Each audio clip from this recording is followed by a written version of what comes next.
Hello, everybody. Welcome back to Crime Weekly. I'm Stephanie Harlow. And I'm Derek Levasseur. So today we are finishing up with the Brittanee Drexel case. But before we dive in, we just wanted to remind you guys, if you're trying to get your criminal coffee and you didn't want to kind of pull the trigger yet because we were back ordered and we had a lot on our plates, we are pretty much up to date now. So if you're ordering now, you should be getting your order within a week. And all the people who have gotten it so far as we can tell, they say they love it. I hope that if you don't love it, you're telling us and being honest with us, because we do want, obviously accurate feedback. But I love it. I drink it every single day. And everyone I've heard, who's gotten their coffee has said that they really like it and it's really good. And thank you guys so much for tagging us on social media, Instagram and Twitter, and using hashtag #CCMugshot. We really appreciate it because it makes it easy for us to find when you get the coffee. That's right. I've been reposting everyone who's been throwing up their photos of their coffee. There's been some really good ones, actually. Two things I would say, and you guys are already kind of doing it.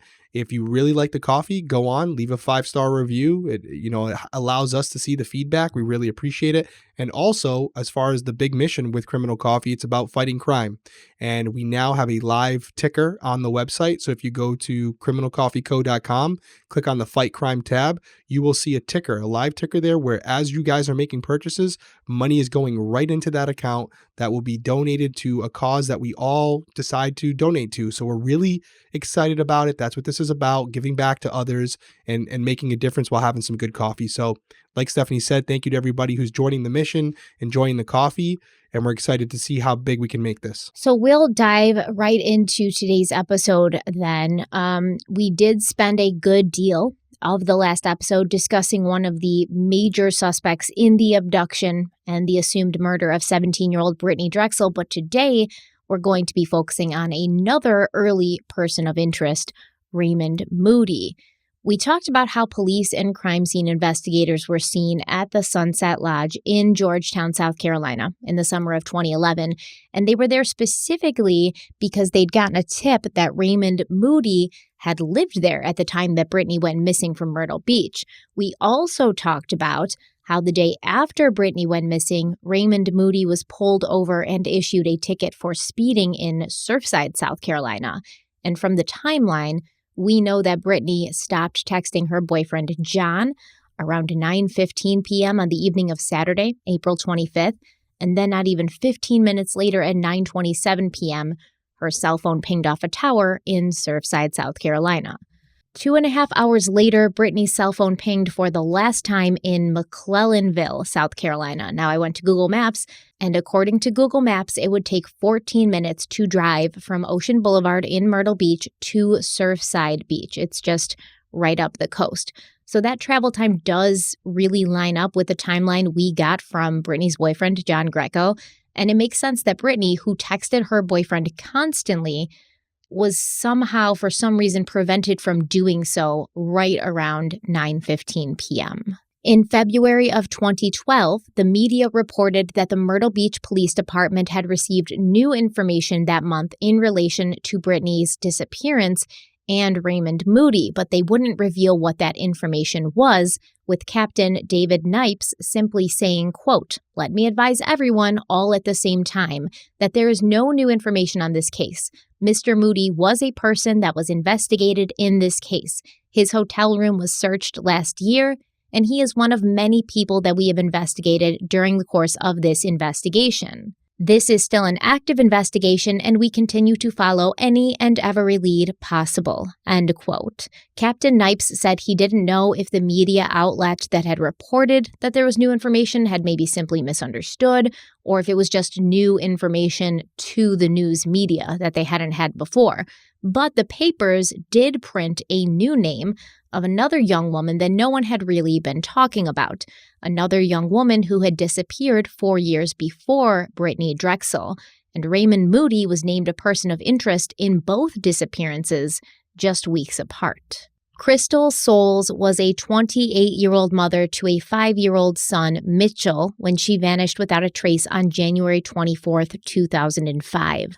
She had called home to ask one of her parents if she could get a ride from Shaw's Corner Store in Andrews, South Carolina, but her mother was at work, and her father, who was fighting cancer at that time, was feeling very sick and couldn't go out to pick her up.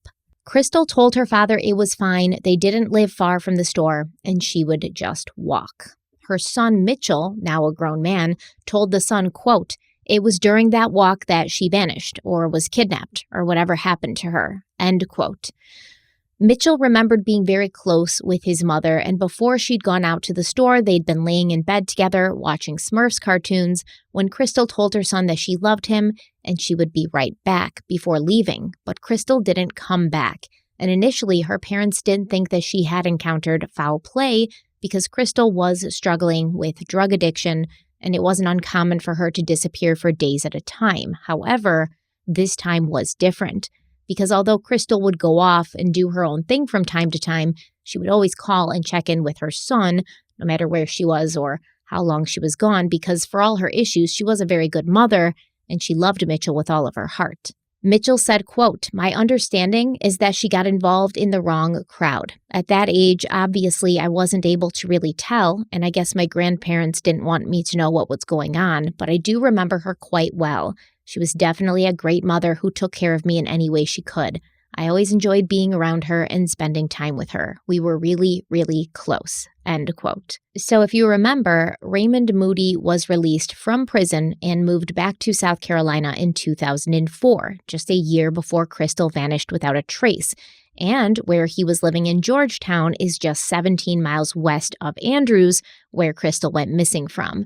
And the reason the police suspected that Moody may have been involved with Crystal's disappearance, that's really never been revealed. But Captain David Knipes of the Myrtle Beach Police said, quote, "Is it possible they're related? Yeah. Is it possible they're not? Absolutely. You never know. You check every angle. Everything's a possibility until you rule it out," end quote. But Crystal's family does seem to believe there's a strong possibility that Raymond Moody is responsible for Crystal's disappearance, with her son Mitchell saying, quote, "It's a good possibility with his background and what's coming to light now. I'm thinking there's a strong chance he could have had something to do with it," end quote. So it's interesting, the theory that Raymond Moody could be involved in Crystal's disappearance as well. She's never been located, correct? Correct. Okay. So little older, 28 years old. The last victim of Raymond Moody, I believe, was 8 years old or 9 years old. 9 years old, but remember, this 9-year-old was at the end of 6 other young victims who ranged in ages from, if I remember correctly, 6 to 17. So right. So he doesn't discriminate. He's all over the range as far as he's more so looking for a victim of opportunity, a window where he can capitalize on a bad situation for them as opposed to a specific type of person. So is it possible that he was involved in this? Yes, absolutely. It's possible he was involved in many others that we're not aware of. As far as how Raymond Moody might have been connected to this case, I can tell you, and it's not that far of a fetch to think that we would do this as investigators when you're looking into missing persons, specifically women, young children. The first thing you're going to do is look at the radius and see who's a registered sex offender in that area, right? You know, that's your first core group of people you can look at. Where are they living? How close of a proximity are they to the victim, where she was last seen, and what was the crimes that they committed? You'll look into the level of their offenses, and also were there any similarities between what they did before and what is potentially going on here? And if you have someone who has a similar MO, maybe you go and visit them and talk to them and ask them where they were on the day of the victim's disappearance.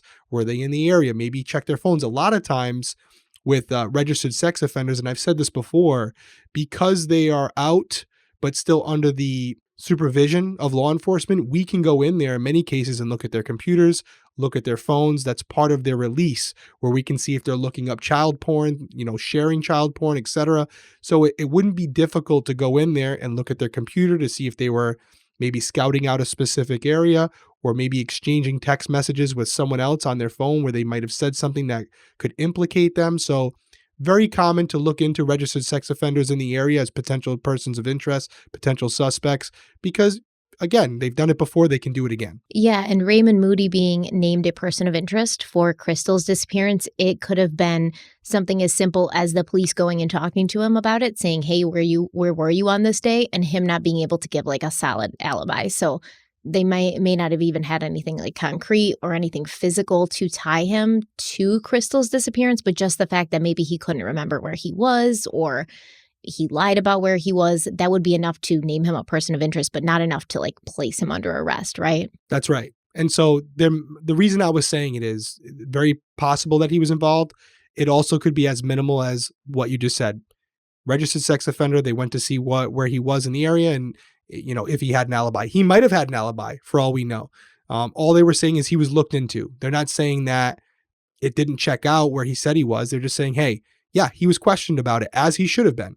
He's a level 3 sex offender. He's most likely to reoffend. You should be talking to these people all the time, whenever something like this happens. But do you think it's weird that Crystal went missing 4 years before Brittanee, and then Raymond Moody is named a person of interest in Brittanee's disappearance, and then a few weeks later named a person of interest in Crystal's disappearance that long after her disappearance? I don't think it's weird, because what happens is obviously every year there's a turnover in police departments. And what you sometimes have happen is you may have detectives in there that are on the back nine, maybe have a year or two left, and they're not as big a go-getters as some of the younger guys. So they're sitting at their desk, they're counting the clock until they retire, and they're maybe not being as proactive about this folder that's been sitting on their desk for 3 years, where you have a younger guy come in there and he's got the case now, and all of a sudden he's watching the news or he's looking at dispatch logs from surrounding police departments like you should be doing. He sees this case come across the TV, realizes that there's some similarities between the case that he has, and he takes the initiative to reach out, look into the specifics of Brittanee Drexel's case, and says, in the similar location, could be considered a similar victim, similar disappearance standards, maybe there's a connection.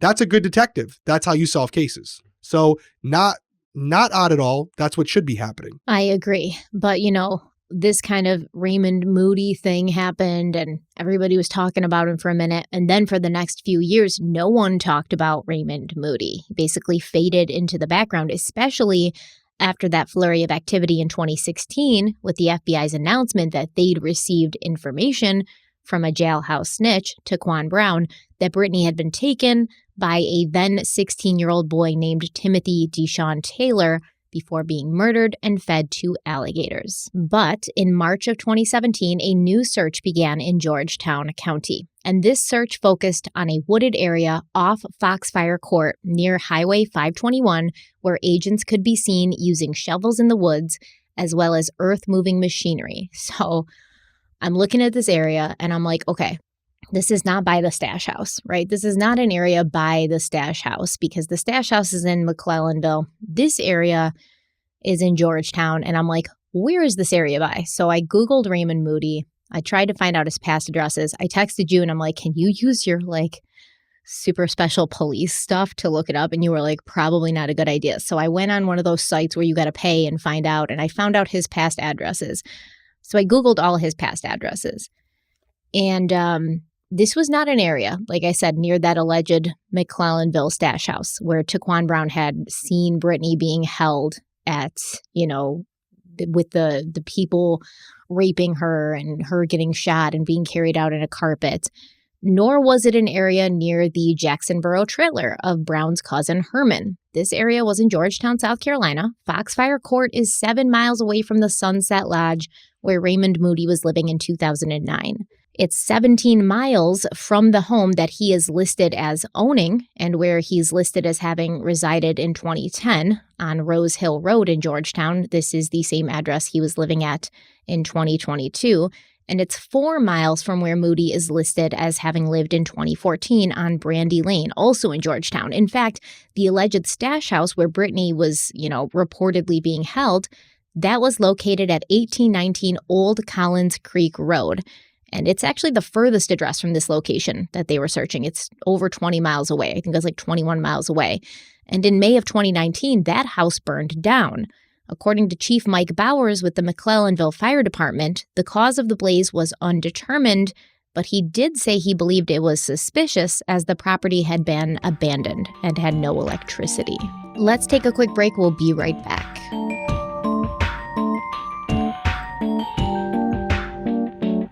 For most of us, learning a second language in high school or college wasn't exactly a high point in our academic careers. I know I took French and Italian, so I took French in high school and then I took Italian in college for some reason, and I struggled both languages. But now, thanks to Babbel, the language learning app that sold more than 10 million subscriptions, there's an addictively fun and easy way to learn a new language, whether you'll be traveling abroad, connecting in a deeper way with family, or you just have some free time. Babbel teaches bite-sized language lessons that you'll actually use in the real world. Now, I have been using Babbel to once again learn 2 languages for some reason. I don't know what my problem is. I'm an overachiever, but I've been learning French and Spanish, mainly Spanish because I want to watch my Spanish soap operas. But I'm doing so much better with it than I ever did in school because Babbel's 15-minute lessons make it the perfect way to learn a new language on the go. And for instance, other language apps, they use AI for their lesson plans. But Babbel's lesson plans were created by over 100 language experts, and you can really tell. Their teaching method has been scientifically proven to be effective. And with Babbel, you can choose from over 14 different languages, including Spanish, French, Italian, and German. Plus, Babbel's speech recognition technology helps you to improve your pronunciation and accent, which I need help with. You guys remind me of that all the time. There's really so many ways to learn with Babbel. In addition to the lessons, you can access podcasts, games, videos, stories, and even live classes. Plus, it comes with a 20-day money-back guarantee. So if you don't feel like you're getting out of it what you want to get out of it, Babbel will give you your money back. Start your new language learning journey today with Babbel, and Derek's going to tell you how. Right now, save up to 60% off your subscription when you go to babbel.com/crimeweekly. That's babbel.com/crimeweekly for up to 60% off your subscription. Babbel, language for life.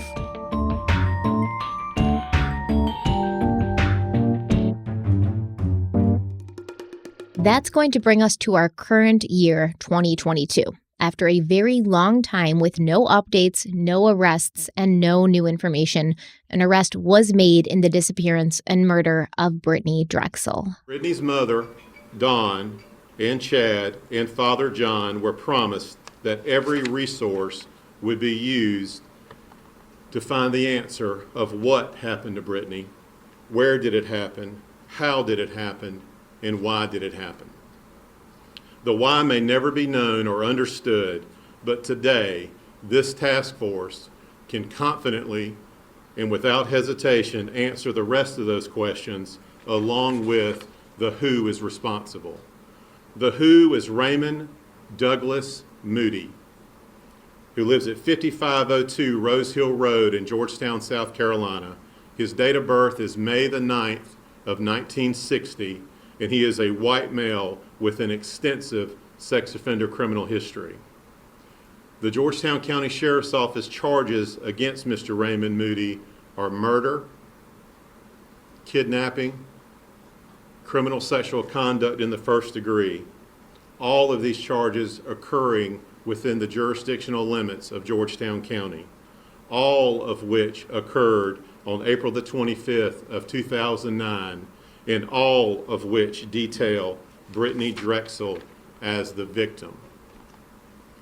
Charges against Raymond Moody were made possible through investigative findings and evidence that led us to a possible site where Raymond Moody buried a deceased Brittanee Drexel on or about April the 26th of 2009. Human remains were discovered at that location on May the 11th of 2022. The remains were recovered by the FBI's evidence response team and transferred to Georgetown County Coroner Chase Ridgway. Coroner Ridgway, along with the Charleston County Coroner's Office, positively identified through dental records the remains we found were indeed Brittanee Drexel. The South Carolina Law Enforcement Division also performed DNA analysis and corroborated the coroner's findings. It's terrible. Well, I know he says we might never have the why. I can tell you the why. Raymond Moody's a sick bastard. I mean, there's really no way around it. There's nothing funny about it. He's a sick individual. He's a monster. Should have never been in a position where he could have done that to Brittanee. So he's not going to tell you the why, but we can tell you the why. He's not human. He's a monster. And so There probably was no reason for doing it. He just wanted to. And that's all that there is to it. It's not deeper than that. He saw Brittanee. He saw an opportunity to capitalize on a situation where he was able to do it without other people seeing him. And just like every other time where he's had an opportunity to do it in the past and was charged with it and went to prison for it, he took advantage of it. And yet the only difference is here he went to prison for it, and our lovely justice system let him out where he had the opportunity to do it again. And I don't want to go too far right now because we have a lot more to go, but there's no way around it to not say that the blood of Brittanee Drexel is definitely on the justice system's hands. They let this man back out. I was afraid of this when you talked about Raymond Moody in episode 1. And here we are having it confirmed. It's terrible what happened to her, but it's even more terrible to think that we as a justice system had the opportunity to prevent it. And we didn't. We failed her. We failed her family. And we failed any other potential victim that he's responsible for that we may not even know about. It's absolutely terrible. I'm trying to not use profanity here because I don't want to get crushed on YouTube, but that's my initial thoughts. Well, I definitely agree with you, but, I'm not used to being the voice of reason here. I do agree with you, but the blood is on Raymond Moody's hands, right? Like, obviously, I agree with you. The justice system is super flawed, and when we both said, we don't think that these people should get out. Level 3, like the amount of children that he did this to, this is not a guy who's going to just go to prison and change and be like, oh, I don't have these, urges anymore. I'm good. I'm cured. Hallelujah. That's not going to happen. Right. But at the same time, these convicts, they find a way to behave as if they're reformed. They find God. They behave themselves. They make the right connections. They got advocacy groups out there, trying to get them out, things like that. There's a lot of moving parts, but in the end, it all leads back to Raymond Moody. It's his fault. Just like I wouldn't blame his parents for screwing him up, I blame the individual. At the end of the day, it was his choice to make the decision over and over again to do this. I hear what you're saying, and it's not a debate because at the end of the day, it doesn't change much. And yes, Raymond Moody is responsible for his actions, but he has never proven to anyone that he's capable of making a rational decision. He's a sick person, and he has this impulse that he cannot control. And so he's not capable of saying no to something that he shouldn't do. That's why we have a justice system. Yes, it's to reform, but it's also to protect citizens of this world, of this country, from individuals like this. That's why we have a parole board. They're supposed to be able to see through the things that you're talking about. People who come in there and find Jesus or act like they're reformed. They're supposed to look at the specifics of the offenses that they previously committed and see the risk worth reward. Is it worth risking others' safety to allow this person to be out as a free man with an opportunity to live a normal life after what he's done? And that's their job. Their only job is to see who this person is and if they're safe enough to be let out. And they chose to let him out. And if they had done their job correctly, even though he's still ultimately responsible for this, he wouldn't have had the opportunity. So it's very easy to blame the sick guy, and I don't disagree with you, but I think I'd be remiss if, as a former law enforcement guy who's quick to defend people in our system when they do the right thing, or when I think they're doing the right thing, this is an absolute travesty, because based on what you've told me about this individual, I don't know how any reasonable person could look at his jacket, his folder, and say, regardless of what he says in the meeting, oh, I'm reformed, I feel better, whatever it may be, to look at the narrative of just the one case you explained to me, this 9-year-old girl. I'm reading the first page and I'm closing the folder and going, get back to the cell. Sorry, that's it. You can't be reformed from that, in my opinion. Is she going to get a second chance? No, she's still living with it every day. So neither are you. So the fact that they let him out, inexcusable, in my opinion. In my opinion, it's absolutely inexcusable. I hope they're listening to this. They absolutely screwed up, and they should not be in that position. No, I definitely 100% agree with you. I just didn't want to, give him kind of a pass. No, there's no pass. Yeah, he's just getting pushed along by the current of the justice system. Hey, you know what I said after the first episode, right? And a lot of people in the comment, if that's my daughter, we're not going to have to worry about a parole board, right? So that wouldn't have been an issue if I had my say. But I'm saying if we're going to go that route, then it's on the people who have been trained, educated, worked their way up the ladder, and now they're part of you are the gatekeepers. You're the last line of defense before this person is let out in the wild. That is a huge responsibility. You are the difference between it happening again and keeping Brittanee Drexel and others safe. It is not something that should be taken lightly. You need to look at the facts and circumstances of the offenses previously that occurred, and you have to, regardless of what they're saying to you now, take in consideration that the victims of those cases are real human beings and they're still out there, and there's no way to go to them and say, poof, you no longer remember what happened to you.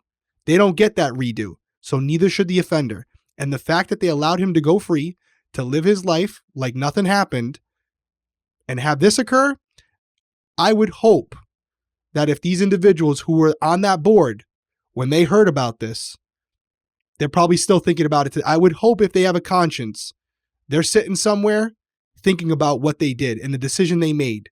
Because although they didn't do it themselves, they unleashed Raymond Moody on that community. And I don't say that lightly. I doubt it. I doubt that they're thinking about it, or that they, this is one of how many, like thousands of people that get out and then reoffend. It's the same thing with the CPS system. How many kids get murdered and abused in their homes every day when they have, caseworkers assigned to them, but the system's so overloaded, the caseworkers don't get there. And then do you think those, CPS is like, oh, we feel so terrible? No, they're really pretty much just trying to cover their asses so that they don't get blamed for that. And I think that's the first instinct of somebody in a governmental entity like that. It's more like, we don't want to be blamed for this. We don't want to be like standing up when the musical chairs music ends, and we don't want to be the ones without a chair. So we got to try to pass the buck. Tell that to Brittany's family. I agree. So Raymond Moody had been in the Georgetown Detention Center since May 4th on obstruction of justice charges. And those obstruction of justice charges actually dated back to the day he was pulled over, the day after Brittanee went missing. Brittanee's remains were located on May 11th, and although it was initially reported that Brittanee had died due to manual strangulation, Georgetown County Coroner Chase Ridgway recently reported that, quote, due to the condition of the remains, manual strangulation could not be confirmed, end quote. According to officials, Brittanee was raped and murdered at the Santee River, and then her body was moved to Old Town Avenue, where her remains were found in a wooded area close to the Harmony Township subdivision, approximately 2.5 miles from the Sunset Lodge. Now, as you can see from these Google Earth images, it's a very rural and heavily forested area. And from these Google Earth images, you also can get an idea of how close these two locations actually were to each other. So the details of what exactly happened to Brittanee and how she ended up crossing paths with Raymond Moody, those are still foggy, at least to the general public.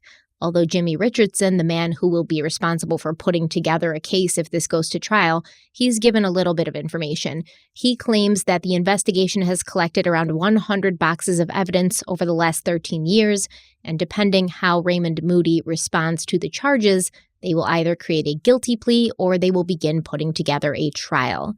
Here is Richardson speaking about some evidence they have that we have never heard of. In an exclusive interview with our investigative correspondent, Ann Emerson, 15th Circuit Solicitor Jimmy Richardson says there is new video from the Myrtle Beach Strip that shows Brittanee's progression down Ocean Boulevard. There's also video of the vehicle that Moody was in. Prosecutors will now have to connect those dots. Richardson says he does not believe that Drexel was kidnapped from Myrtle Beach. I don't believe from all the evidence that is there that a kidnapping occurred in Myrtle Beach. What may start off as a consensual ride at one point may turn non-consensual and into a kidnapping at another point. And I believe, based on what I've seen, that all of that took place, the kidnapping, the rape, and the murder in Georgetown.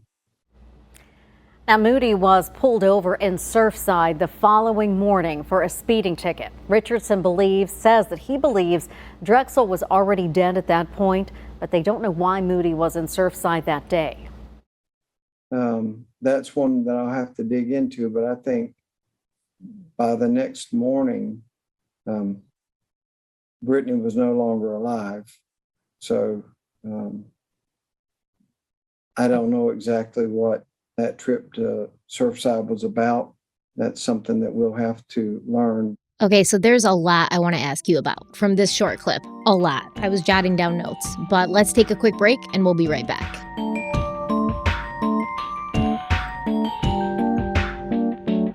We want to talk to you about a true crime podcast that we think, as a Crime Weekly listener, you're going to love as much as we do. Heather Ashley is the host of Big Mad True Crime, a podcast that covers well-known cases as well as lesser-known cases, all by listener request. These cases are usually covered in one episode that is the perfect length for a commute, but she's done some multi-parters too. One I personally got a lot out of was the 3-parter on Elizabeth Salgado, and Heather is a girl who speaks my love language because she has a huge heart for the victims. She shows them and their loved ones compassion and respect while covering their stories in a straightforward way with a good dose of her no-nonsense and sometimes sassy personality, where she says what we're all thinking. Heather clearly does her research. She gets right down to the facts of the case with no small talk, and it feels like one of your good friends is telling you an engaging story. One of Big Mad True Crime's newest episodes that really grabbed my attention, it was about Marcus Wesson, who is the leader of a vampire cult in Fresno.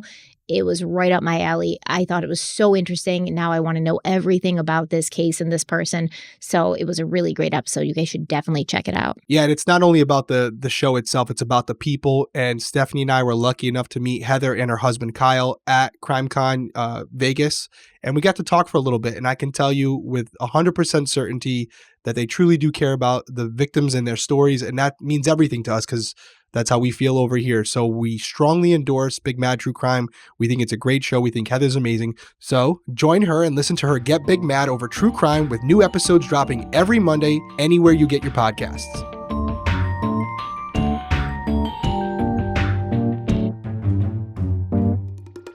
Okay, we're back.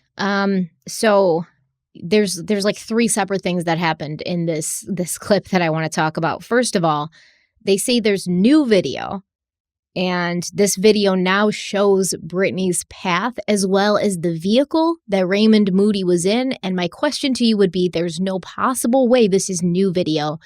They've had this the whole time, right? I would agree. I mean, I think they'd have it and they just didn't want to disclose that information. But I do think this old video that they had, once they had identified Moody, they probably went back and looked at the video and looked for a vehicle that was registered to Moody during that time to see if it was in the area. And sure enough, they're looking for whatever specific vehicle. And here it comes, right in the general vicinity of where Brittanee was on the initial video they saw from at the beginning of this case.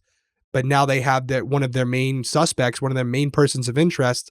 They have them at the area right before her disappearance or right before she goes off the radar. Yeah, but they were searching Moody's hotel room like a year after she went missing. So if you're searching his hotel room, you have, basically if you're able to trace her path, like did they see her get into his vehicle? This is all very curious because if they saw her get into his vehicle, then that means he's the last person who saw her alive. And I think that's enough for an arrest. It's so interesting because I don't know what to make of that either with his statements, because he said something that it might have been, and we're looking into it here, right? But it's something that where he said might have started off to be consensual, where my takeaway from that is that she voluntarily got into a vehicle, but he didn't say, was it with Moody or was it with someone else? And Moody ultimately followed them. You know what I mean? That could be part of it too.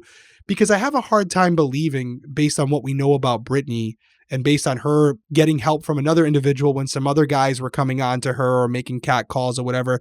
I have a hard time looking at pictures of Moody, although I'm sure he looked different back then.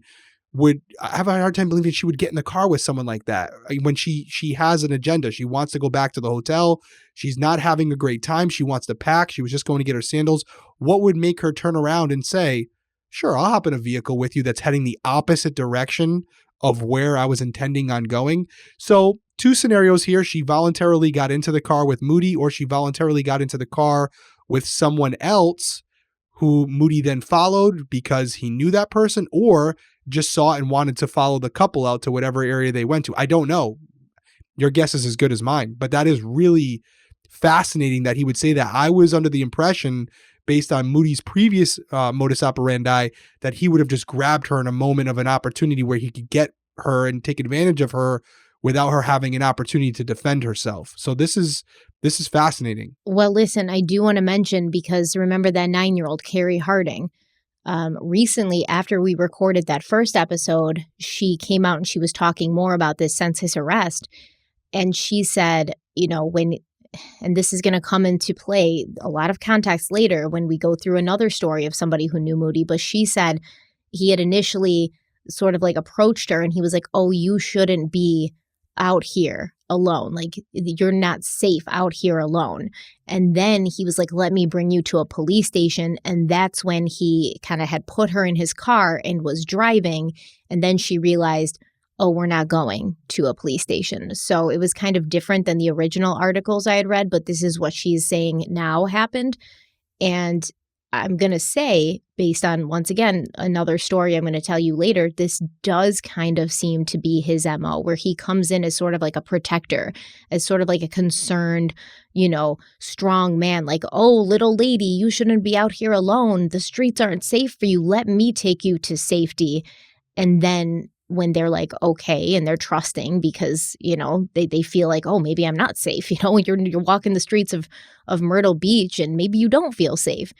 And you kind of take that open hand and only to realize that they mean to do you harm. Yeah, I worked a case in Honolulu. It was the Honolulu Strangler. Similar situation where he raped and murdered multiple women, and he started and there was a couple surviving witnesses who basically said he came on as like, hey, you got to be careful. There's a lot of bad characters out here. Let me at least give you a ride to a lit area. And obviously they never made it there. You're absolutely right. That could be the situation, but it's so perplexing to me because if we're to believe the club promoter, Peter is his name, right? Peter Brazowitz. If we're to believe him, he had said that he asked Brittanee about this and she was like, oh, I do it all the time. Like, it's not a big deal. I've been making this walk by myself. So for her to kind of brush it off to someone she knows who's allegedly volunteered to drive her home or walk her home, but yet accept the offering of some random stranger in a vehicle just because he said it's dangerous as well, that doesn't seem like something she would do. But I guess I wasn't there. And, do I know her personally? Do I know what the situation was at that moment? Were there other people around that kind of scared her, just like this previous occasion that you had talked about, where there was a group of men that were kind of harassing her and she enlisted the help of another stranger to get her out of that situation? So to kind of backtrack a little bit, she does have some history of doing something like that. Maybe there was a group of individuals around that she was frightened by, and Moody was the alternative. That's possible too. And I will, forgive me for stating the obvious, but you aren't a woman. So I am a woman. That's true. I'm a woman and we are. Are you? Oh, okay. I am. I know. We're complicated beings. So especially young women. And I was one of those at one point too. What I think happened, because if I was in the similar situation, I'm going to say to Peter and the guys like, nah, I'm good. I do this all the time. But I don't really feel good. I just don't want to feel like, you don't have to take care of me. I'm strong. I'm tough. I got this shit. I'm good. But then you get out on those streets and you're like, shit, I'm not good, man. I don't feel safe. There's rowdiness happening. It happens to me all the time. People are always like, oh, let me do this. Let me help you. And I'm like, no, I'm good. And then I'm going to do it. And I'm like, I don't want to do this, man. I'm not good. But we don't want to ask for help, right? We think we're tough. We think we're strong. We think we don't need help, or we at least want other people to think that. Because, there's this very big push against being a damsel in distress and a wilting daisy. We want to look strong and we want to look like capable and we can handle it. And that's why we always say, it doesn't make you look weak or like, you need help to ask for help. It's protecting you when you need help walking from a store to your car when it's dark and, there's not a lot of cars in the parking lot. Don't feel bad to ask somebody to escort you out to your car. Don't think that you've got it, because if somebody comes up behind you who means you harm and surprises you, you're not going to be prepared for that. So there's no shame in asking for help. But I do feel that women do feel the shame sometimes in like asking for help, especially from men, because we want to feel like we don't need that. When in reality, whether it's a man or another woman or whatever, strength in numbers, right? It's always better if you're with somebody. else because you have a better chance of not falling victim to somebody who wants to do you harm, because a person like Raymond Moody probably wouldn't have approached Brittanee if she was with a couple of her friends or if she was in a group of people. He's not going to approach her. He's approaching her because, like you said, there's that opportunity. She's alone. There's nobody there to be like, nah, Brittanee, you're good, let's go, or to protect her or to deter somebody like Raymond Moody. Yeah, it's so interesting because even if she voluntarily got into the vehicle to have Moody take her the rest of the way home, it seems like, based on her pings from her phone, that almost immediately she was going in the opposite direction of the hotel or the motel. So you really got to ask yourself, it might have been just consensual for her to get into the vehicle, and as soon as she did, something might have occurred. And that's why he was able to go the opposite direction with maybe very little resistance, because I don't see why Brittanee, if she was just trying to get a ride home, would agree to go in the opposite direction with a complete stranger. So maybe that's what he means as far as consensual, like her getting into the vehicle voluntarily. But then when she's in the vehicle, it's too late at that point. Moody was a big guy. Brittanee was not a big person, and it wouldn't take more than a couple seconds to subdue her. Yeah, but here's the thing. Richardson keeps saying, like, we don't think the abduction happened in Myrtle Beach. We think the abduction and the murder happened in McClellanville. So here's my thing. So interesting. What do they have to say that? Because I keep going back to the texts between Brittanee and her boyfriend, John. If what they're saying is true, and this has been the story since the beginning, she's texting him all the time. They're texting back and forth all night, all day, like forever, not just that night, not just that day. And then all of a sudden her texts stop at 9:15. And about 15 minutes later, they're pinging, her phone's pinging in that Surfside Beach location.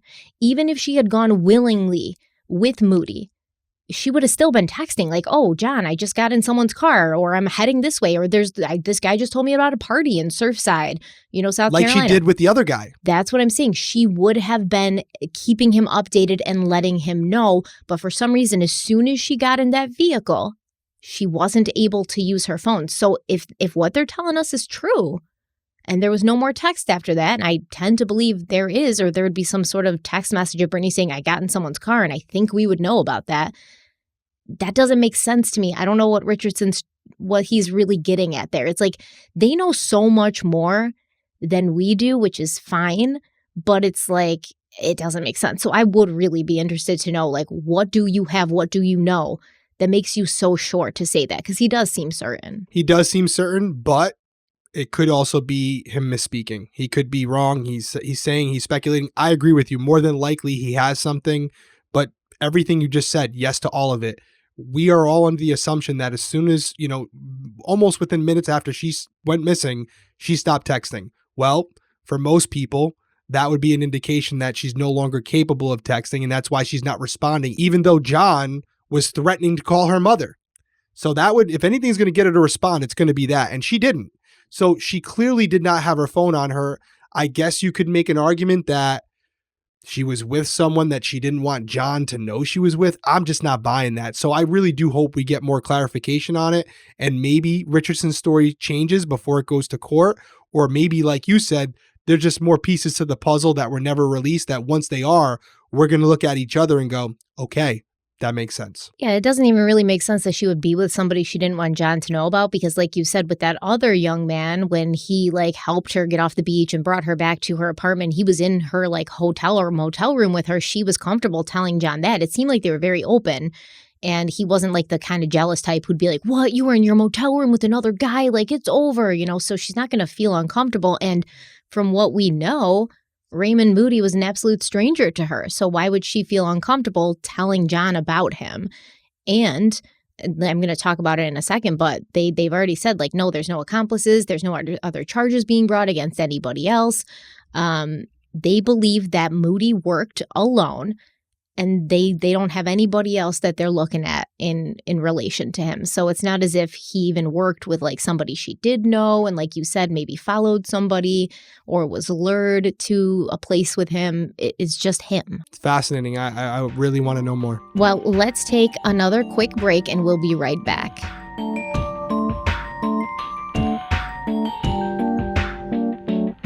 With HelloFresh, you get farm-fresh, pre-portioned ingredients and seasonal recipes delivered right to your doorstep. You can skip trips to the grocery store and count on HelloFresh to make home cooking easy, fun, and affordable. And that's why it's America's #1 meal kit. So the reason that I personally love HelloFresh is because it does save me time and stress. HelloFresh offers convenient, contact-free delivery right to my doorstep for easy home cooking with my family. I don't have to go to the grocery store. I don't have to wait in line. I don't have to see people. And the recipes are so quick and easy to follow. They have little cards that they send you with each recipe on it, and they tell you step by step what to do, how much to prepare, where to put it, all of that with pictures and everything. So you're really cutting out that stressful meal planning and grocery shopping so that you can enjoy cooking dinner and get it on the table in 30 minutes or less. But HelloFresh also offers a lot of delicious and nutritious variety. They give you 50 weekly recipes to choose from, featuring a range of flavors, cuisines, and ingredients, so you'll never get bored. You can try something new every week, and there's sure to be something in there that everyone in your family will love. Even if they don't think they're going to love it at first, they're like, oh, I don't like that, or I don't like that. They are going to love it because HelloFresh really curates these recipes to work very well together. And over 90% of the ingredients are sourced directly from farmers to ensure that only the freshest produce and proteins are delivered right to your door. And that is really important to me because the grocery store has been really bad lately. Stuff seems to not be as fresh. I get a tomato one day and the next day it's done. The bananas, I don't even want to talk about it. They're done in 2 hours. So with HelloFresh, it's literally going from the farm to you. It's not sitting at the grocery store and waiting for you to come and get it. Yeah, I concur with everything you said. Love HelloFresh. Love how easy it is to make the food. Love the big illustrations that come with it so you can kind of have an idea of what it should look like if you do it right. And I've said it before, I'll say it again. Yes, the food's great. Yes, it's easy, it's quick.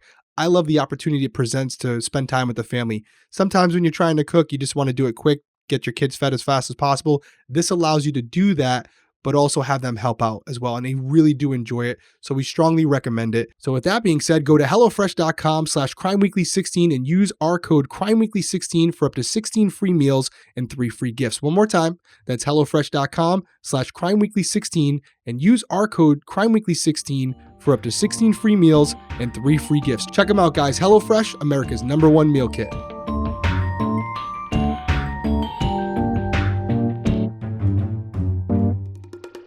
Many people have spoken out about Raymond Moody in the wake of his arrest. And the first person I want to talk about is Carrie Harding, the young woman who was 8 years old when Moody abducted and raped her, the young woman who was brave enough to identify him after the fact and put him behind bars where he belonged and where he should have stayed. Carrie said that she only found out that Moody had been released from prison early when he was named a person of interest in the Brittanee Drexel case, and she immediately felt that he was responsible. And I would like to make a comment that I think that's absolute bullshit.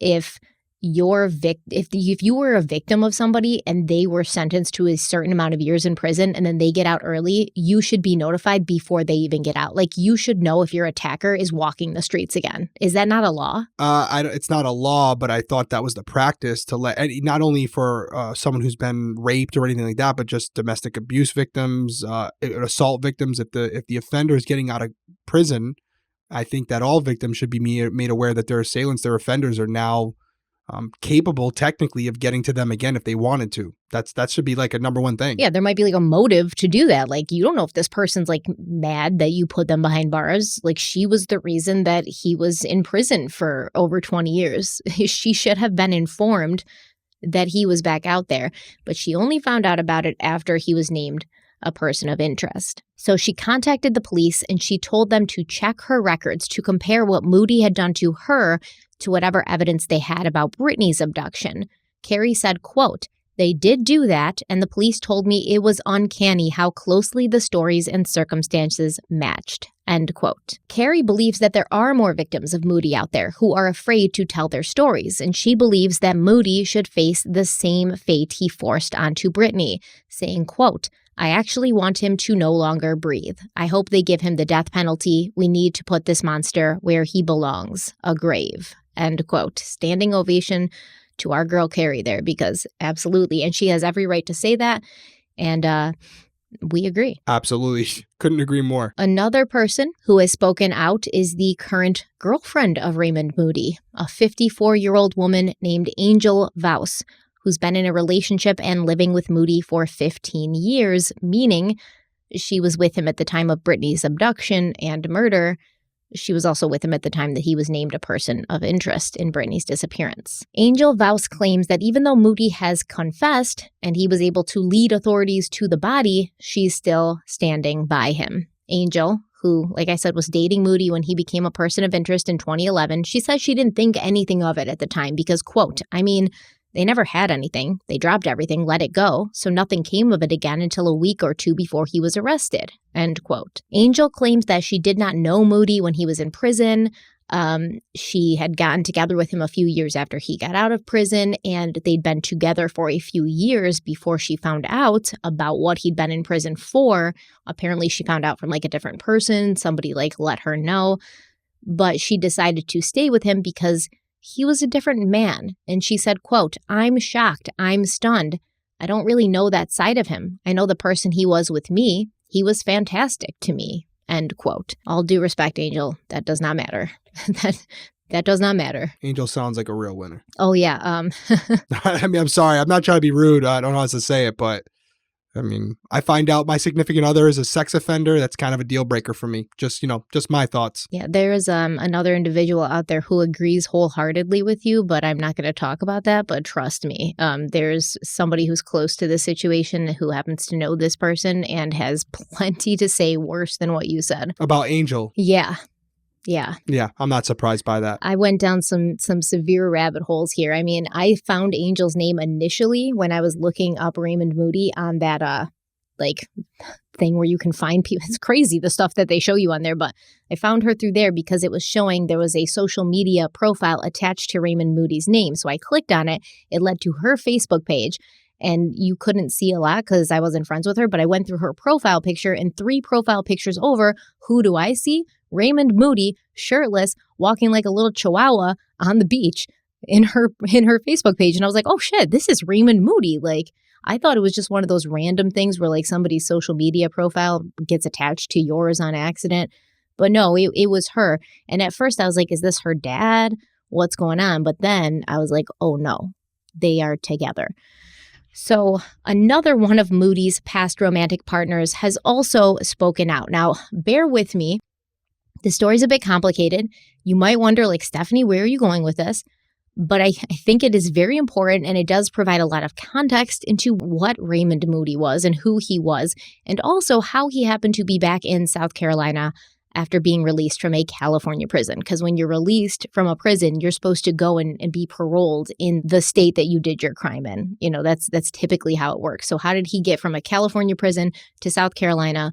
We're going to find out. So there's a man named Ernest Merchant, and in 2017, he published a nonfiction book titled Lost and Found, a memoir. Memoir? Did I say that right? It sounds wrong in my mouth. Memoir, that's right. Okay, It sounds right. So here's the book right here. I went on Amazon and bought it because I had to read it. It's basically his life story, which is a very interesting one. I found the book to be extremely well written. I was actually surprised. The synopsis of the book says, "This is not your stereotypical gay hairdresser, addict, convict story, if there is such a thing." It's a really good book, actually. And it goes on to say that the memoir spans 5 decades of Ernest's life, where he explores many issues such as sexual diversity, drug addiction, crime and punishment, and social prejudice. And like I said, I thought it was a very interesting first-person perspective. You can pick it up on Amazon if you want to give it a closer look and read the whole thing, because there's lots in there that I'm not going to talk about. But the long and short of it, the long of it is Ernest was an inmate at the Soledad State Prison in Monterey County, California, when he met Raymond Moody, who he refers to in his book as Boone. Merchant has claimed that Moody was his prison husband. And I want to preface this by saying that I've done some fact checking, I've done some research. Merchant wrote this book far before Raymond Moody was arrested. It was published in 2017. So he's not capitalizing off of Raymond Moody being arrested. He doesn't even mention Brittanee Drexel in this book.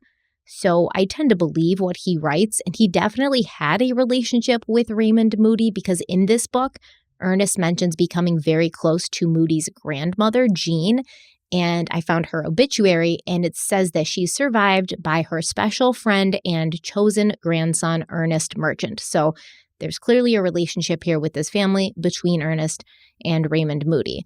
The majority of the book is simply about himself, his life, his experiences, and Raymond Moody just happens to be a part of those things. In this book, Ernest writes, quote, "From the moment I spotted him on the yard, I was interested in only one man, the muscle man, the man they called Boone. He seemed different from the other men. I watched him stride confidently across the yard, dressed in white shorts, shoes, and a ball cap, his perfect physique tanned deep golden brown, tattooed torso rippling with muscles and shiny with sweat. I was smitten. It would be absurd to deny it was anything more than pure lust at first sight, but it was more than that too. It was in the way he carried himself. He had an air of detachment that fascinated me, and the first time I had the courage to get close enough to initiate conversation, I swear he blushed.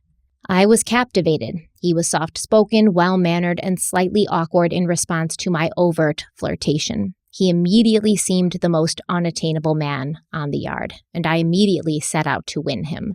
My personality has always gravitated towards the most challenging men, and I have paid heavy dues for my victories. Boone was no exception. I was to pay some very heavy dues for winning his affections." End quote. And I mean, this does check out with what we know about Raymond Moody, what we've seen of Raymond Moody when he was younger. You know, you mentioned when we played that clip of Moody being interviewed, he's a big guy. He's tall. He's got a lot of muscles. He was really tan.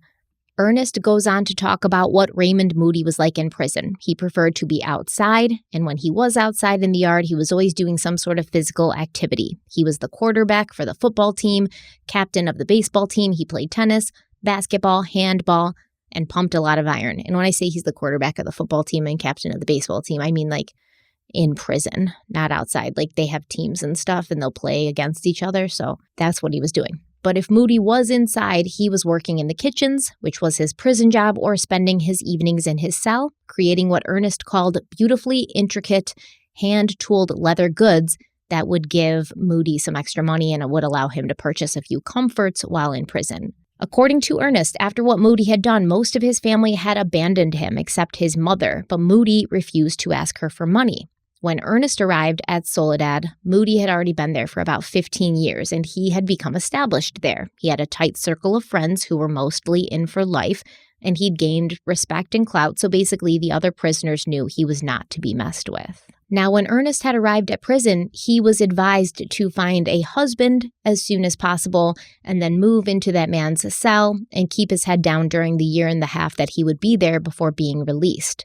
Finding a husband in prison would mean that Ernest was protected, and when he saw Moody, he knew that that was who he wanted. But this became more apparent to him one day when he happened to be in the showers alone, and he found himself in a situation that could have been potentially dangerous for him when 3 other inmates walked in and began talking to him suggestively. Just when things were getting real sketchy, Raymond Moody appeared in the doorway of the showers, and he scared the 3 guys off. Raymond told Ernest that he'd seen him enter the showers alone, and he was worried that something might happen, so he'd come to investigate, and he told Ernest, quote, "You shouldn't be any place all alone, puppy," end quote. Puppy was what Ernest was called by some of the other inmates because he was like, small and cute, apparently. Not long after this, Moody told Ernest that his cellmate was being transferred to another prison, and Moody wanted Ernest to move into his cell. And he told them, I don't expect anything from you. I just enjoy your company, the way you conduct yourself. It doesn't have to be anything more than that. But of course, Ernest wanted it to be more, so it worked out. Now, on the day that Ernest moved into his cell, the guards had hung a just married sign on the door. And their first night together, Moody told Ernest to be patient with him because he was new to all of this, which I took to mean that Moody had never been sexual with another man before. After this, Ernest turned their shared cell into what he called a cozy little home. While Moody was at work, Ernest stayed in the cell and busied himself with his domestic duties, crafting rugs from old sheets, sponge painting the walls, making a toilet seat out of cardboard, and creating throw pillows out of old t-shirts. Now that he was Raymond Moody's husband, things for Ernest in prison changed. Moody made it clear to everyone that Ernest was taken, and he would sometimes leave Ernest with the other girls in the yard while he went off and played sports, but he always kept an eye on him, and if another man approached Ernest, Moody would be on the scene within moments, asking the man what his intentions were and scaring him off. In his book, Ernest writes, quote, "He was taking some ribbing from some of his sports buddies over me, but I think most of the guys understood. A man can only go so long without someone to call his own. I liked belonging to someone and knowing I was protected. I felt truly safe for the first time in a long time." End quote. In their cell, Ernest and Moody spent their time together, enjoying each other and watching television. Moody taught Ernest how to work with leather, and the two men spent hours talking and finding out about each other's lives. They discovered that they'd been born only 6 days apart, and they'd come from similar traumatic backgrounds. Apparently, Raymond Moody had come from a family of alcoholism and abuse, and Ernest writes, quote, "He told me of his father berating his mother around the house during one of their many fights. He told me of him as a little boy, following behind them, picking up pieces of broken glass and putting furniture back in place. He told me of himself at 5 years old, finding his mother naked and bleeding in the bathtub, with her wrists slashed from one of her many suicide attempts, and of the shame of finding her passed out from drinks on the front lawn for all of the kids on the school bus to witness. He told me of his father's brutal dominance over everyone in their home and his constant criticism of his family." End quote. Apparently, Moody had joined the Navy. He'd married young and left Georgetown, South Carolina. He then moved to California, where he and his wife had become parents to 3 children, all daughters, girls that had grown up while their father was behind bars from the age of 23. As they got closer and lived together month after month, Ernest claims he never asked Moody why he was in prison, saying, quote, "I showered, ate, played cards, and walked the yards with murderers, rapists, thieves, and addicts on a daily basis, long enough for it not to matter anymore. One does not ask another inmate what they are in for. It's considered invasive and a violation of prison etiquette. If a person chooses to divulge that information, chances are you're considered a trusted friend. When I agreed to move in with Boone, I knew that a man who had been down 15 years with 5 more to go was not a petty criminal and must have done something terrible to get a sentence of that magnitude. I didn't care.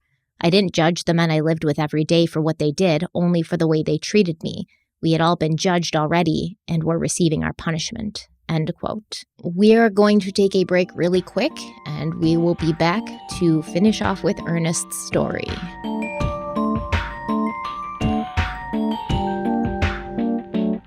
Have you ever been rejected for a credit card? It happens way too often, and that's why Credit Karma created Karma Confidence Technology, which helps their members apply with more confidence. Credit Karma uses your credit profile to show you offers that are tailored to your financial situation.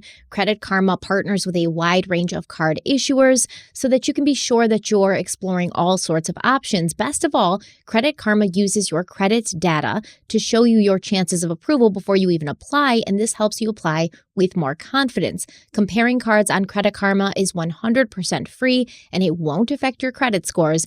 And we really think you should check it out. Credit is an incredibly important thing. It's underrated how important it is. And if you want to check out Credit Karma, Derek's going to tell you how. That's right, I am. Ready to find the card for you? Head to Credit Karma and check out your personalized mix of offers today. Go to creditkarma.com or the Credit Karma app to find the card for you. That's creditkarma.com. Credit Karma. Create your own karma.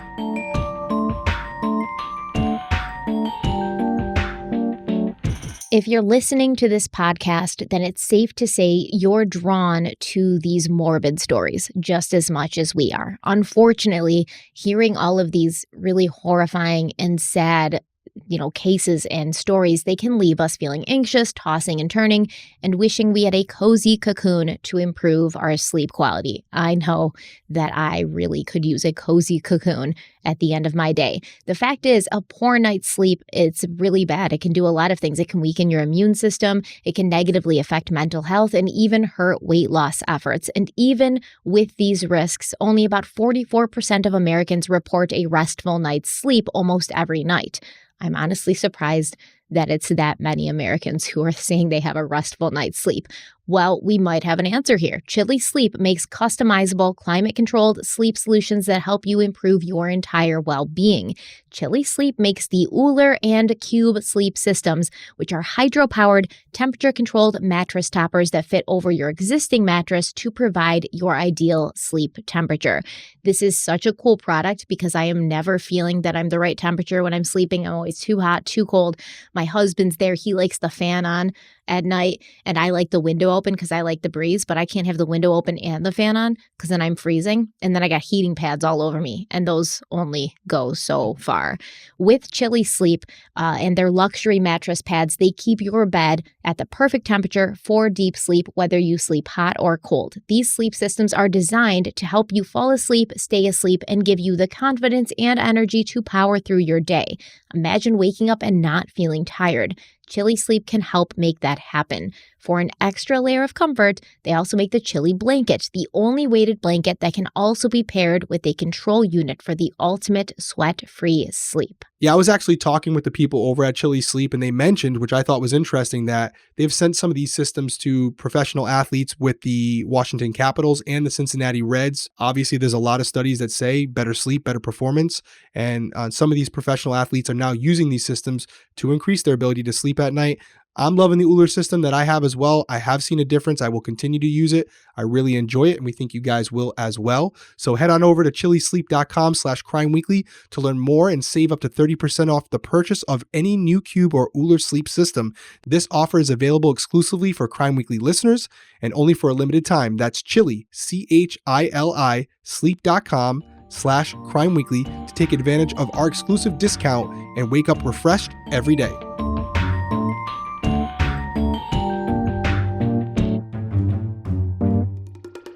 According to Ernest, Raymond Moody was kind and gentle and thoughtful with him, and he began to feel that it was impossible that the man he knew and loved could have done anything bad enough to be given such a long sentence. One day, Ernest told Moody that he loved him, and Moody responded by saying that if Ernest knew who he really was, he wouldn't feel that way. Raymond Moody didn't elaborate on what he meant by that statement at that time, but as the months passed and the date of Ernest's release drew closer, Moody eventually did come clean, telling Ernest that he was in prison for rape and handing him his court documents so that Ernest could see for himself exactly what had landed Moody such a long sentence. In his book, Ernest writes, quote, "There were 6 victims. They ranged in age from 8 to 17 years old, all female and all strangers to him. They were randomly selected, stalked, and forcibly sexually assaulted. His rampage lasted 2 years before he was stopped. I asked him why he did it. He said, I don't know why. I had the impulses and thoughts for a long time before I acted on them. I felt it building up in me until I couldn't control it anymore. After the first one, it got easier.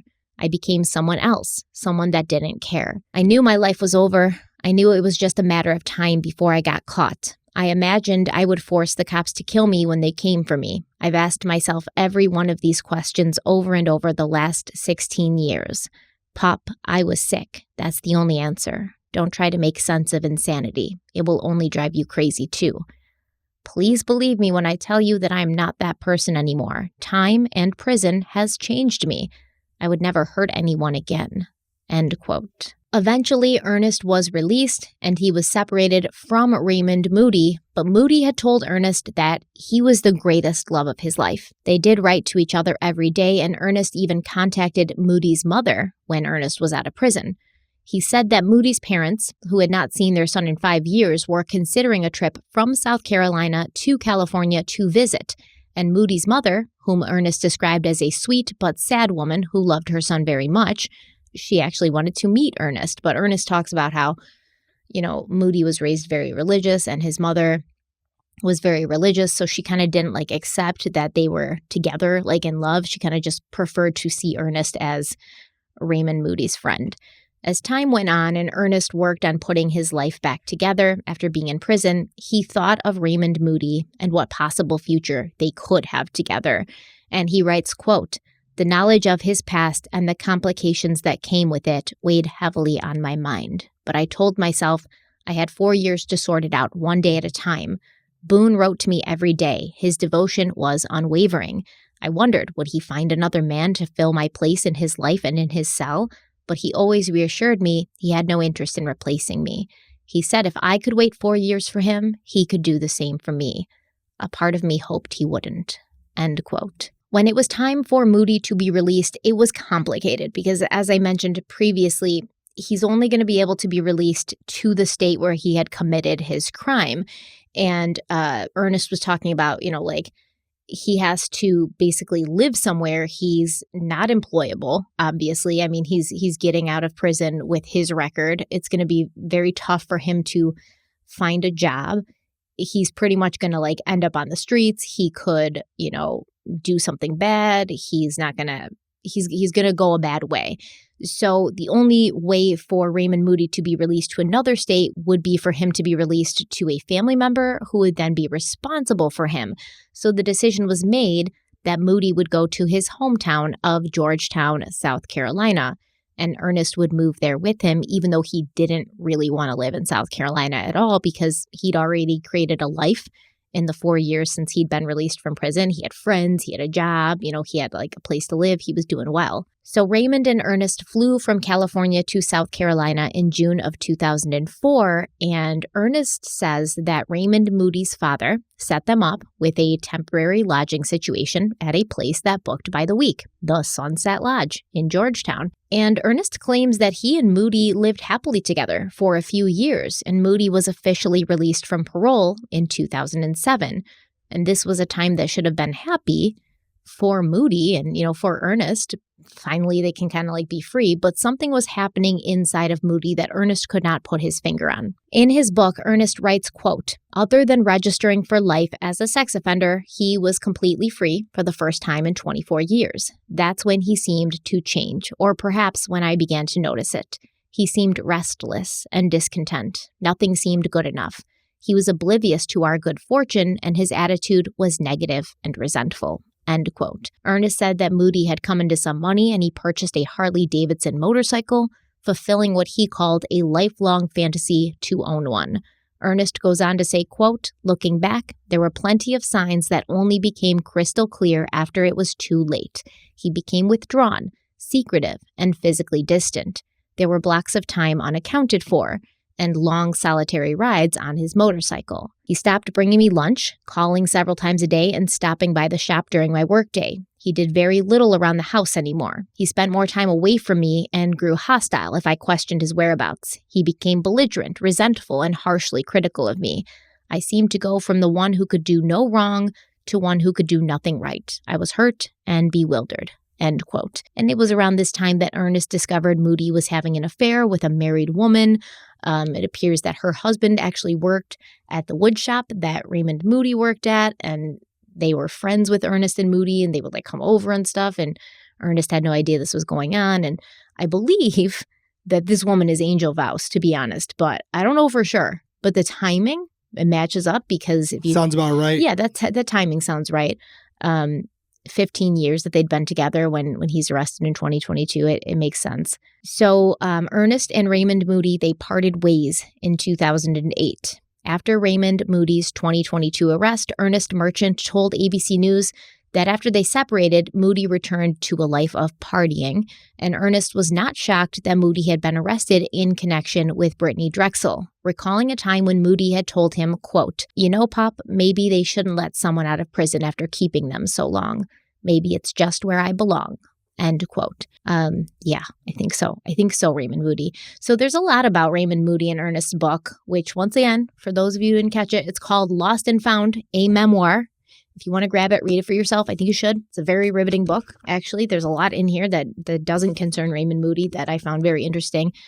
Can find it on Amazon. But what do you think about all that? Tell you what, there's a lot to digest there. Yeah. That was probably one of the longest segments where I was listening as opposed to kind of interacting. And there is a lot that you could dive into there. As far as their relationship, I won't go too deep there. I don't know the significance of that as it relates to this, but I will say a couple things. The big takeaway for me is a zebra doesn't change its stripes. And that's the case with Raymond Moody. He went a very long time by living a structured life and doing the right thing. Technically, if you quotation marks, he was in prison. So what really could he do? He did keep on the straight and narrow for a little while he was outside prison. But at the end of the day, He is who we all believe he is. He's a monster. And he was able to contain it for a little bit of time, but eventually that person inside of him, that demon, came back to the top. And that's my problem. He can go 30 years, 24 years in this case, 25 years of doing the right thing. All it takes is that one day. And that one day is where someone else's life is affected for a very long time, or it's ended. And that's the case here. So that's my argument with that. But I've already... So he's like a ticking time bomb, right? Basically, that's he's it. like... He's not going to change. And I mean, he could have... Not going to change. He could have honestly thought he had changed, right? Like there's a possibility when you're in prison, and like you said, you can't do anything, that he may have been like wanting to believe he had changed, that like if I can control it in here when there's like no temptation and there's no possibility that I could do this, like I can control it on the outside, because we don't want to think the worst of ourselves and we don't want to believe that there's something in us that we can't control. But the fact of the matter is, like, I don't think they can control it. Like, I don't think they can. No, there's only a couple options there, but well, we won't go there. I will say it was fascinating to listen to you break that down, that book. I was a little taken aback that, kind of like Angel, Ernest decided to stick it out with Moody after he confessed to sexually assaulting 6 women, some of them young children. girls. They were all under the age of 17. Okay. Yeah. All under the age of 17, and he decides to stay with him. I'm call it like it is. I said it for Angel, I'll say it for him. I don't know what Ernest was thinking there. But it was fascinating to get into the mind of Moody before Brittanee Drexel and to see that kind of evolution where he's in prison for a heinous act. He's able to keep it in check for a while he's in prison. You're getting to see a different side of him.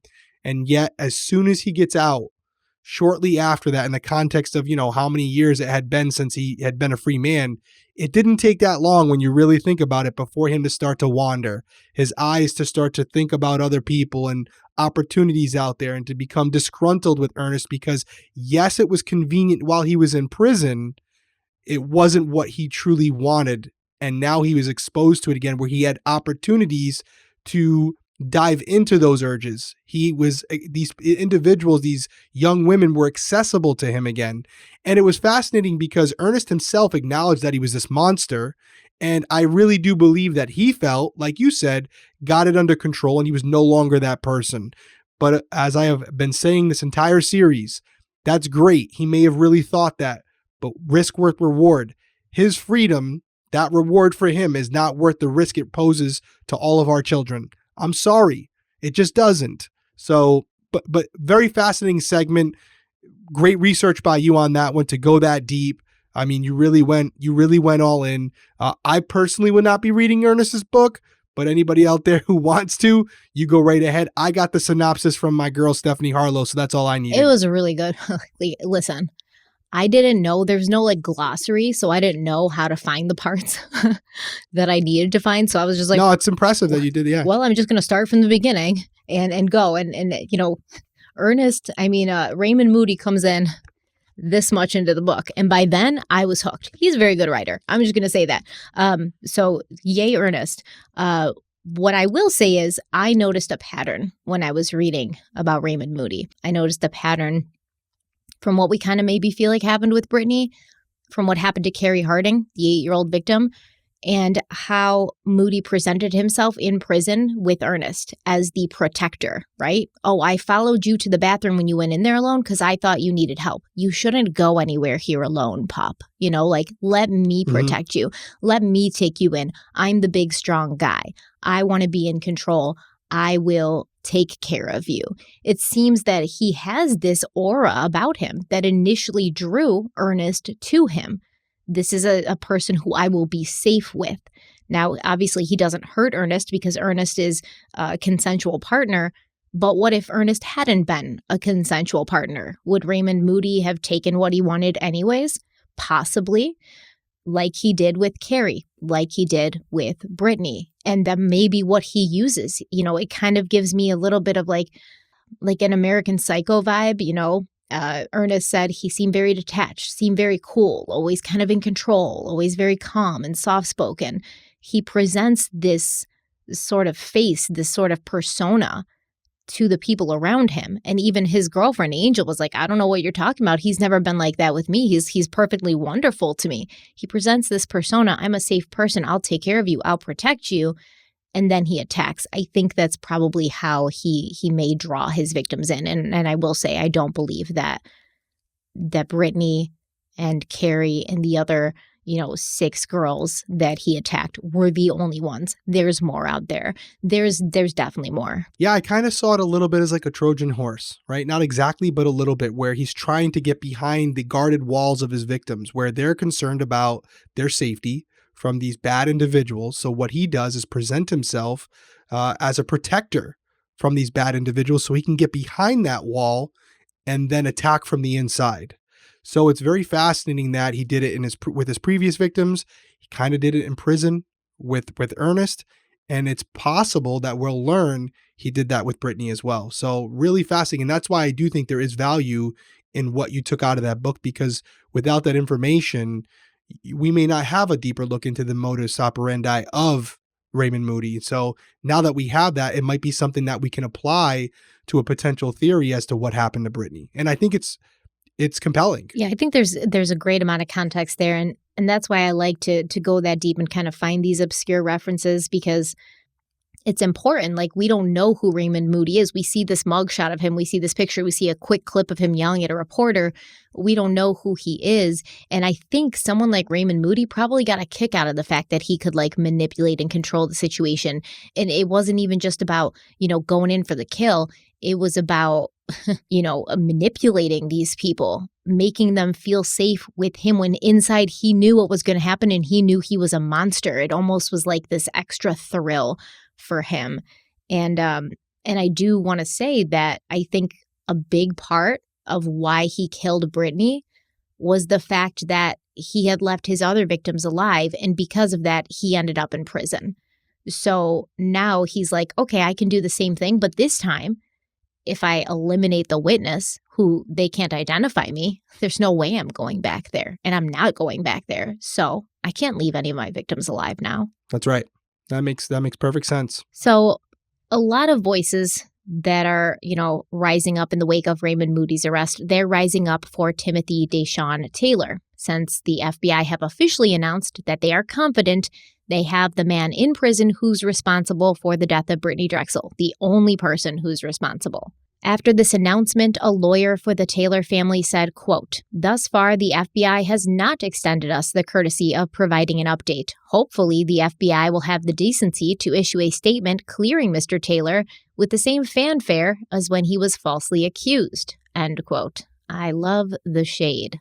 Well, saying to the glory be God, the mother of Timothy, Joan Taylor, spoke today at the Masons Lodge in McClellanville, South Carolina. She says the media frenzy that came with the accusations impacted every aspect of their lives for years. The claims tore apart her family's character and shook them to the core. At a couple of points, she choked up, visibly upset. Her family surrounded the podium and gave her the strength to carry forward.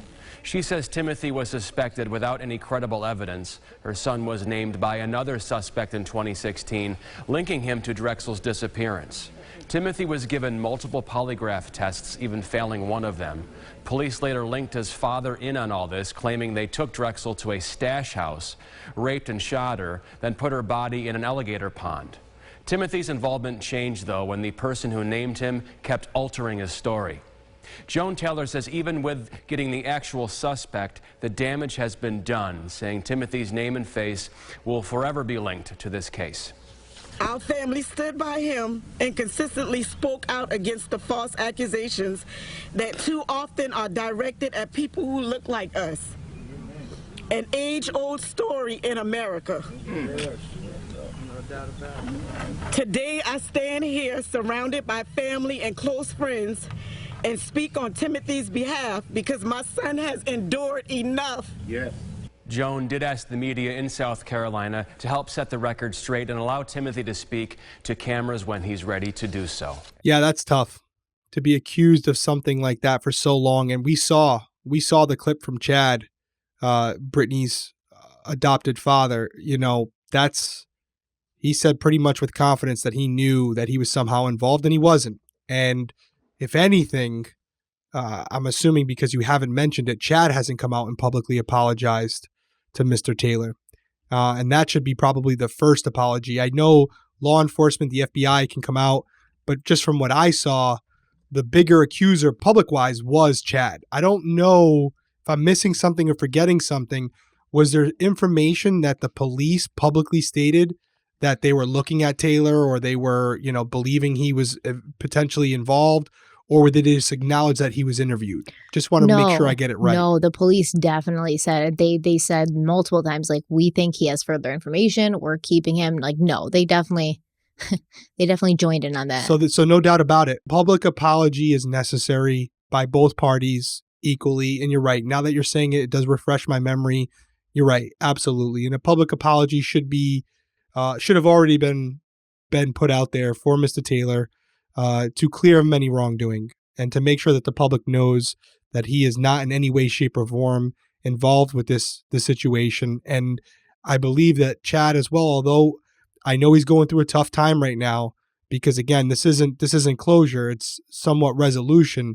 It must be absolutely terrible to learn that with 100% certainty now, your daughter is never coming home. And I'm sure he kind of believed that at the core, but to have that tangible evidence to support it, I'm sure it's like he's re-victimized all over again. So I'm not taking anything away from Chad or his family, but I do hope with time, and he may need some time, that Chad does eventually come out and publicly apologize for the accusations he made. And maybe one day in this crazy world we live in now, those two can get together, maybe even behind closed doors, and talk about it. And I hope for the sake of everyone that can happen, but that's ultimately going to be up to Mr. Taylor, because he was the one who's really affected by this, and he's the one who needs to give that forgiveness, not us. Oh, you're adorable. You hope they can get together and talk about it. That's really sweet. I know it's a crazy world. It is not going to happen. No. No, and I think that Let me ask you, why not? Because why not? Why not? That's not people. That's not how people work, man. I know it seems nice and it's like the nice ending. Like if this was a movie, that would be a great ending. If this was a movie, that would be very sweet and heartwarming because we want to see those kinds of endings. But in reality, we don't usually enact those kind of endings, right? We hold grudges. There's going to be a part of, because people have a lot of pride and those statements were bold. And I think there's going to be a part of the people who were claiming this that are like, well, we had reasons for thinking that. And they're going to justify it and make excuses. And they're going to, I think there will be an apology. And I do agree Chad Drexel deserves time to now fully mourn this now that they know for sure. Absolutely. But I do think there will be an apology made, but it won't be like, it'll be a formal apology made, which it should be. I hope so. But it's not going to be, this thing where they're going to like shake hands and grab a beer after. No. Wishful thinking. Yeah. I know it doesn't change anything, and I'm sure there's going to be some lawsuits and stuff as well. I mean, that's just... I would expect so. Yeah. Yeah, I would agree. I don't blame him one bit. But we'll see how it goes. There's no winner here, right? There's no winner. No. And I mean, Timothy Deshawn's mother, Joan, she's called on law enforcement to stop the practice of disclosing unfounded leads and names of potential suspects without credible evidence. And she says that doing so causes real-life consequences and a lasting disparaging effect on so many, particularly those in the Black community. Yeah, it's obviously, I mean, I can't even imagine, you talk about Raymond Moody getting out of jail and him having a hard time getting a job. Well, in a way, it's going to be the same with Timothy Deshawn Taylor, who's got this sort of like black cloud of suspicion hanging over him. Like, even if it's not coming up on background checks, people in his community know that he's like allegedly connected to this. And he's never really nobody's ever really come out and been like, no, it's not him. Even now, the FBI was just like, we've wrapped up that like lane of investigation. They didn't come out and say like, our bad, we didn't mean to do that, like, sorry. And they may be doing that for reasons that are legal and they don't want to sort of implicate themselves. But yeah, it's tough. As for Taquan Brown's accusations, he was the jailhouse informant. According to Jimmy Richardson, they just weren't true. Richardson went on to say, quote, The FBI didn't make that up, all right? But it did send the FBI off on a tangent. When you reach out in a case like this and ask for help from the public, that will lead you to a lot of tentacles. I'm not trying to take up for the discredited informant. I'm just saying that when you ask for help, you get help. Some of it's no good, some of it's good. End quote. And it's kind of like your job to figure out which is good and which isn't good, and then follow the ones that are good and not like go down the path of the ones that aren't good for like so many years. Let me say this real quick. I don't agree with the disclosure of what you're doing, but what you just said, it's your responsibility to follow up on the ones that are good and the ones that aren't good. To be honest, you don't know which ones are good or not good until you follow down that path. And sometimes, in many cases, you follow leads only to find out that they're complete bullshit. And you don't find it out until you've spent 8 to 10, maybe 16 hours talking to people, investigating things, cross-referencing information to find out there's no validity to it. And then all you got to do is backtrack to square one and start on the next. What about 8 to 10 years, man? This happened in like 2016. And it took them several years to figure out like Taquan Brown's like full of shit. How did it take that long to figure out that dude was full of shit? I honestly don't even know if they ever I think it started when he started embellishing on the story and having more details. I think they probably started to realize, wait a second, now he's disclosing details that you would definitely remember the first time too. I told you when you said it, that was something to me that would absolutely raise a red flag. Details about shotgun shells and things like that. Like, you're not going to forget that. So the fact that later in the investigation, he started remembering more things, that's a problem. And so they might have already at that point started to reconsider Mr. Brown as a potential person that should be considered a valuable witness.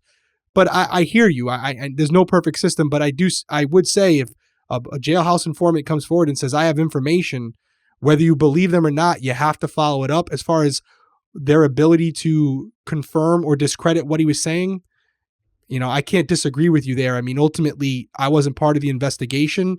I would like to think that they would have came out quicker and said, hey, we've ruled it out as valid, but they didn't. They just didn't. I agree. You definitely have to follow every lead. Like, even if you think it's no good, you've got to follow it. That's how you do your due diligence. I've literally had it happen where I get a phone call and I'm cringing as I'm seeing it. But the problem is, even if you don't follow up on it and God forbid you're wrong, you'll never forgive yourself. And so it's one of those things where, as unlikely as it sounds, you're chasing your tail sometimes, and it can be really discouraging. But yes, that's all I wanted to put out there. No, it sounds very likely that you would be chasing your tail sometimes, and that's just part of it, I think. But it's so discouraging. I disagree with their methods, and I think that there was quite a bit of confirmation bias happening here, and I'm just going to put that out there. That happens. It happened here, I believe. As of yet, there's no word on what's going to happen to Taquan Brown for his false reports or if he'll face any consequences. But I do think there's a lot of people who owe the Taylor family and Timothy specifically an apology, because even if law enforcement had a plethora of credible evidence, we never heard it. We never saw it. What we did hear, what we did see, it wasn't enough to start the witch hunt that went on for years. And I'm not even talking about the police, and I'm talking about the public, man. Like, everybody out there, like, we never heard enough to go so hard as some of these people did on the Taylor family. And I don't think that law enforcement had this plethora of evidence. And I think you would probably agree with that, because if they had this evidence, they would have arrested him, and they wouldn't have just kept him under this basically trumped up charge in order to try to press him for information that he never gave up. Yeah, they might have had a plethora of information. Doesn't mean it's true. Evidence would lead to an arrest. And so I do agree with you there. They might have had a plethora of stories being told by multiple individuals or whatever, but being able to confirm those stories, that's a different thing. And I said it when you mentioned at that time that if they had that, they would have put that into an affidavit, and they would have had an arrest warrant signed by a judge, which they never even attempted. That's why. Yeah. You can't go to court with a jailhouse informant's information without anybody else confirming that information. And I think it would be understandable. The public would understand if the FBI came out and they were like, yo, you don't even understand, man. Taquan Brown and these other inmates, they threw so many names at us, so many different places we had to check. We had all these agents on it. We were running around for months trying to track down all these people. It was exhausting. Just say that. We understand. If they just threw a bunch of shit at you to the point where it was exhausting your resources and your time and your manpower, And that's why it took so long to figure out, like, you were running in circles. We will get that. But to just be so like, oh, no, like, trust us. We did the right thing. It's just not, it's not great for like communication and transparency, especially when you've clearly fucked up. So at the end of the day, this isn't a happy ending for anyone. At the very least, Dawn, Chad, and John get to bury Brittanee, and they have a place that they can go to talk to her or spend a few quiet moments of reflection with her. She's able to be brought home, but, she still has a family and loved ones who will never get to see her again, and who never knew that the last time they saw her was the actual last time they were going to see her. And as far as Raymond Moody, like, my final thoughts are very simple. Like, I'm sorry if he had a shitty childhood, which is clearly what happened. Like, if what Ernest was saying is true, Raymond Moody had a shitty childhood. I'm sorry for that. But in this moment, in these circumstances, I don't care. I've said it before. Tons of people, millions of people out there have shitty childhoods, worse than this, horrible parents, abusive parents, terrible circumstances, and they don't go on to hurt other people. They don't go on to re-victimize. So at the end of the day, it is a personal choice, and Raymond Moody made his, and he's where he belonged, I think, far too late. I think he's there far too late, but he's there. Yeah, there's not much to say that we haven't already said, is there? It's one of those situations where I have an easier time accepting the idea that sometimes there's individuals out there who haven't been identified yet, who commit crimes, and it takes law enforcement a little while to identify them and apprehend them and put them in prison. I feel completely different and have a much harder time accepting the idea that all that work has been done, that person has been apprehended, they've been put into prison where they should be, and yet due to complacency and the way the laws are written and how policies and procedures are carried out, individuals like Raymond Moody, not just Raymond Moody, because as you said, this happens all the time, are given an opportunity to go back out there amongst our children and our loved ones with the ability to do it again. And I just think that's something that we really have to reconsider. There are many crimes, most crimes, where offenders can be reformed and be a contributing member to society. You committed a robbery, you assault, things like that. And I'm saying like a simple assault, not a sexual assault, where I do think sometimes good people make bad decisions. And there can be clear signs of a changing and evolution in the person. Drugs, things like that. Absolutely. Substance abuse, things like that, where more they're affecting themselves than others. And those individuals, the reason why I'm so willing to give them a second chance is because worst case scenario, hopefully they don't escalate their level of aggressiveness or whatever they're doing, and they go out there and they use drugs again, or they commit a larceny, or they steal change from a car, whatever it may be. Okay, you know what? You let them out. Shame on us. They got to go back to prison and continue to reform and change. But when you have a sex offender or a rapist, and you know what they're capable of, they've shown you what they're capable of, and you know what they could potentially do again to someone else, I don't accept it. I don't accept the idea of giving them a second chance. Some may agree with me, some may not. I told you guys before, yes, I'm a former police officer, so I try to stay as objective as I can, but I'm a father first, I'm a husband first, and ultimately, I can't imagine something like this happen to someone I care about, but then finding out that the person who committed that crime had already been in prison for the same or similar infraction. I don't know what I would do, and I'm not going to say it on here because that could probably get me in trouble. So that's how I feel about that. And then the other thing for all of our listeners and our viewers is just to drive home the fact again, because I see a lot of similarities with this case, just like Lauren Spear, where you out there are good people. Most people in this world I'd like to think are good people, but there are monsters amongst us.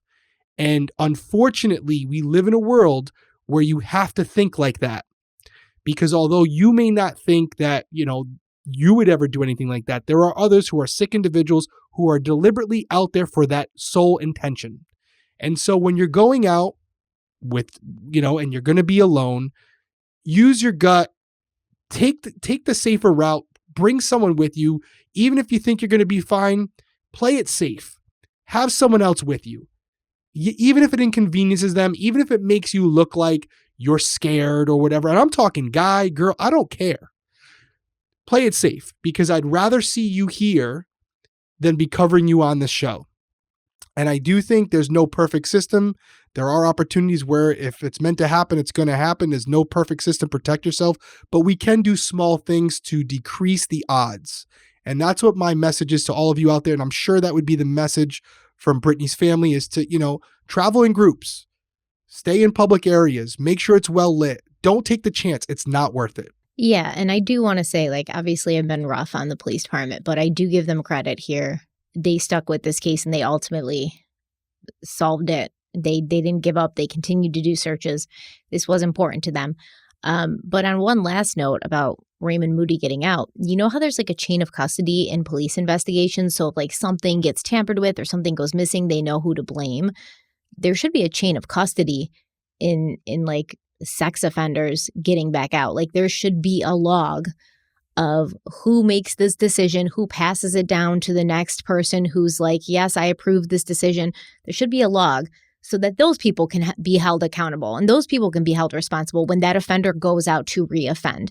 Because if you're that sure and you feel that safe, because most of the time, listen, I feel like an asshole for saying this, but most of the time, these people, these judges and stuff who are making these decisions, they're rich. Their family's safe behind, gated communities and big walls and mansions with huge security systems.